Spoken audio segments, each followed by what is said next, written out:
Salut à toi, ami Capricorne. J'espère que tu vas bien, que tu as bien dormi, voilà, que tu prends ton café, ton thé et que tu peux enfin te relaxer, d'accord? Parce que je sais qu'en tant que Capricorne, voilà, tu es un petit peu en mode Stakhanov tout le temps. Tu veux tout faire, tu veux faire des choses incroyables, voilà, mais aussi un moment où tu as le droit de te reposer et de regarder un truc sympa. Alors, j'ai fait un tirage pour toi. Sur le coup, le message ne m'a pas sauté aux yeux, je t'avoue. Et pourtant, on a la carte de la planète Mercure qui, Mercure le messager, un messager des dieux, et on a aussi cette carte avec une lettre, d'accord?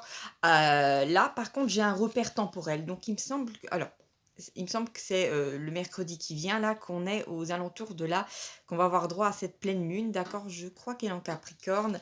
Après, j'espère que je ne me trompe pas, parce que bon, j'ai pas une mémoire de fou.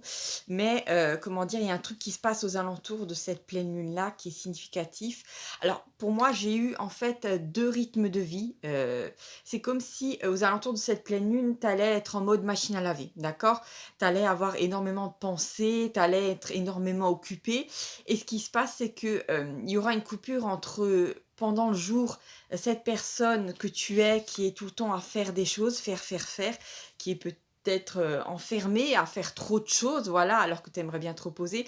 Et cette partie de toi, cette vie parallèle un peu que tu as, dans ton sommeil, d'accord?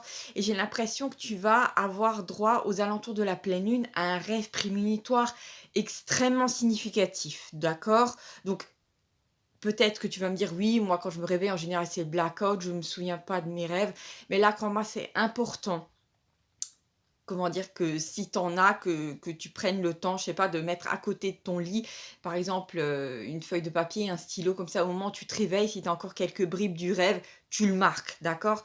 Parce que là, franchement, je pense que tu vas être, comment dire? C'est pas averti de quelque chose, je dirais pas ça comme ça, sinon j'aurais une carte qui parle de danger, mais, tu vas avoir des messages importants concernant, la suite de ton parcours, d'accord? Ce que tu vas faire dans ton incarnation et tout ça.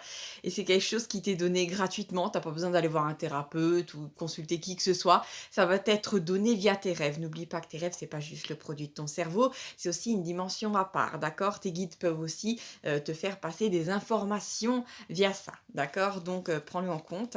Il y a aussi, comment dire? Le deuxième aspect de cette carte-là, je pense que, je sais pas, peut-être de par ton attitude ou ce que tu vas faire, aux alentours de ce tirage-là, les gens vont te trouver, vont avoir l'impression qu'ils ont pas affaire à la même personne, que comme si tu avais changé, d'accord? Et il y a qu'eux qui vont le remarquer, pas toi. Mais en fait, c'est parce que je pense que tu vas intégrer une nouvelle version de toi, un petit peu différente. C'est assez particulier. Ciao, ciao.